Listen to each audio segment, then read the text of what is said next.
व्रत का जो नियम है वो एक ही नियम है जो शिव महापुराण के अंतर्गत है। सुबह पूजा की थाली लगाई है। 5 व्रतों का विधान है, छठा व्रत का विधान नहीं। कितने व्रत? 5। सुबह पूजन की थाली लगाई है। पूजा की थाली, अभिषेक का सामान सब लेकर आप मंदिर में जाइए। शिव मंदिर में जाकर बाबा का जल अभिषेक पूजन करिए जिस हिसाब से आप करते आए हो।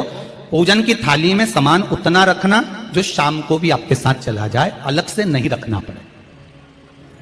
अलग से केवल शाम को दिए रखो, जल रख लो थोड़ा सा, और बाकी का जो मिष्ठान आप तैयार करोगे बस वो, बाकी का चंदन नबीर गुलाल ये सब सुबह की थाली का रखिए, थोड़ा फल जो भी रख लो। सुबह पूजन करो, बाबा का निवेदन करो, घर आ जाओ, थाली को ढक कर रख दीजिए। शाम को जब जाओ कोई प्रसाद उतना ही बनाओ जितना भगवान के लिए बना रही है। ये नहीं कि खीर ज्यादा बना ली तो आधी हम यहां ले जाएं और आधी घर के लिए छोड़ दें, नहीं, उतना ही बनाओ जितना भगवान के लिए जाएगा, जिसमें से 3 हिस्से हों। एक पात्र में भरकर ले जाओ, दोने ले जाओ, कटोरी ले जाओ, प्लेट ले जाओ, जो तुम्हारी मर्जी पड़े, कागज ले जाओ, जो तुम्हारा मन पड़े वो ले जाओ। 6 दिए लेकर जाओ, बाबा के मंदिर में जाकर पूजन अर्चना करो। शाम को अभिषेक नहीं करना है, केवल छींटा देना है। थोड़ा सा जल जो बचा हुआ है उसमें से थोड़ा थोड़ा छींटा देकर, जल का थोड़ा सा छींटा देकर पूजन आदि कर कर, जैसी पूजन सुबह करी वैसे ही भाव से पूजन करो। 5 दिए थाली में से नीचे रख दो, 6वां दिया भी नीचे उतार दो थाली में से। 5 दिए लगाना जब प्रसाद के 3 हिस्से पूरे कर दो, प्रसाद के 3 हिस्से रख दो नीचे, फिर दिए लगा दो 5। एक दिया उठाकर जिसको जलाया नहीं है वापिस अपनी थाली में रख दो। 5 दिए प्रज्वलित कर कर बाबा को निवेदन कर दो, बाबा आज मेरा पहला पशुपति व्रत है, इसको स्वीकार करना। दिल से बाबा इस कार्य के लिए मैंने करा है, इसको स्वीकार कर लेना। बहुत सुना बाबा पशुपति व्रत में कर रही हूं, मैं भी पूर्व में ना जाने कितनी योनियां ली होंगी, कौन सा मैंने बेकार कर्म करा होगा जो आज मुझे दुख भोगना पड़ रहा। इस दुख को आप मिटा सकते हो क्योंकि आपका नाम पशुपति नाथ है। आप इसको मिटाइए, विनय करो, बाबा से विनती करो। एक दिया, एक प्रसाद का हिस्सा थाली में लेकर आ जाओ, बाबा को निवेदन कर कर, बाकी का वहां छोड़कर एक दिया, एक प्रसाद का हिस्सा लेकर आ जाए। एक दिया, एक प्रसाद का हिस्सा लाए, घर के अंदर प्रवेश करते समय सीधे हाथ की ओर बैठकर, अपने घर की ओर मुख कर कर सीधे हाथ की ओर उस दिए को घर के बाहर प्रज्वलित कर दो। भगवान से विनती करो, भोलेनाथ आप मेरे घर में प्रवेश कर कर मेरा कार्य सिद्ध करें। बाबा को निवेदन कर कर अंदर जाइए।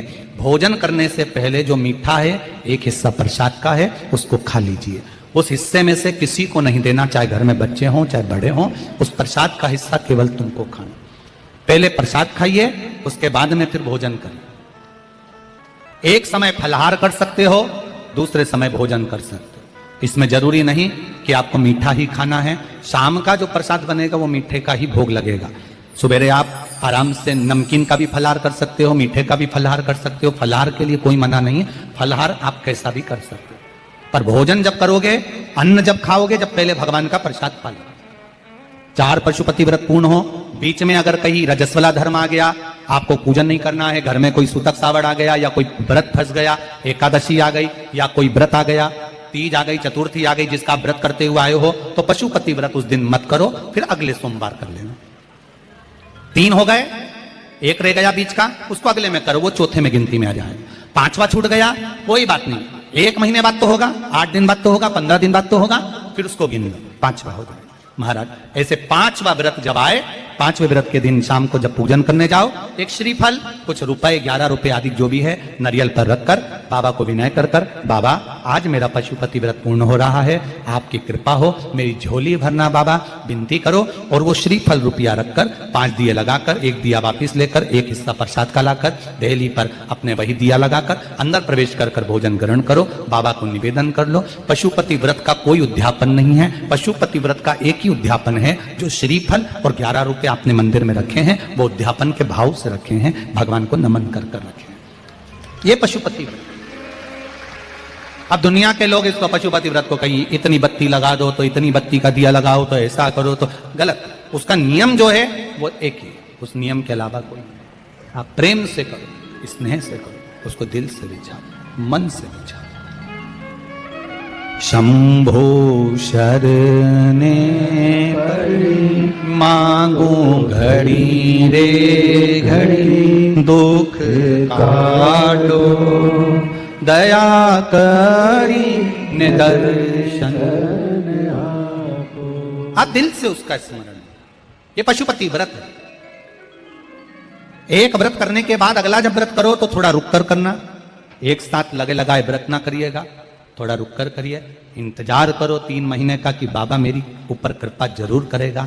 दिल से करा है तो वो दिल से देगा, झोली भर कर देगा, ये निश्चित है, उसका व्रत फल देता है। करना जरूरी नहीं है कि व्रत माताएं करेंगी, पुरुष कर सकता है, बच्चे कर सकते हैं, बूढ़े कर सकते हैं, बड़े कर सकते हैं, बेटा बेटी कर सकते हैं, नवयुवक बच्चे कर सकते हैं, पर दिल से करो उस पशुपति व्रत। कोई आपका दूसरा व्रत फंस गया है तो पशुपति व्रत को छोड़ दो। उस दिन आपका जो व्रत है, एकादशी हो, चतुर्थी हो, तीज हो, छठ हो, उसको कर लो। नवरात्रे फंस गए, नवरात्रे कर लो, उसके बाद कर लेना पशुपति। जितने व्रत रह जाए उस व्रत को बाद में। महाराज शिव कृपा, व्रत एक ही मंदिर में करना। जिस मंदिर में पहला व्रत करा है उसी मंदिर में 5 व्रत करना। ये नहीं कि हम मायके में 2 व्रत करके आ गए और तीसरा व्रत हमने ससुराल में कर लिया। नहीं, 2 व्रत करके मायके से आ गई हो तो 3 व्रत भी मायके जाके ही करना। अगली बार ऐसे जाना कि सोमवार बीच में फंस जाए और तुम 1 व्रत करके आ जाओ। मायके में अगर व्रत कर रही हो तो अपनी पूजन का सामान अपने ही रुपए का होना चाहिए, मायके के पैसे का नहीं चाहिए।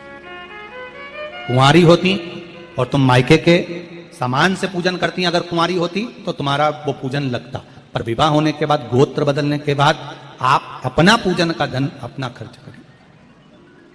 हम तो यहां तक कहते हैं मंदिर में भी अगर लोटा भरा हुआ रखा है, मंदिर में बाल्टी भरी रखी है, आप पहले अपना कुछ रुपया दान पेटी में डालकर फिर आप उस लोटे का प्रयोग करें। पीपल के पेड़ के नीचे पूजन करने गए, आंवले के पेड़ के नीचे पूजन करने गए, बड़ के पेड़ के नीचे पूजन करने गए, किसी की लगी लगाई थाली मिल गई, सामान मिल गया, उसके सामान में से आप मत चढ़ाइए। आपके पास जो सामग्री है आप उससे पूजन करें। अपने पड़ोसी से 1 रुपया भी मांगकर भगवान को मत दीजिए। जिस भगवान को देते हो उस भगवान को बुरा लगता है कि मेरे सामने खड़ी होकर हाथ पड़ोसी के आगे फैला रही है, तुम मुझसे मांग, मैं तुझे झोली भर कर दूं। प्राप्त हुआ। बहुत सुंदर प्रश्न है आपका।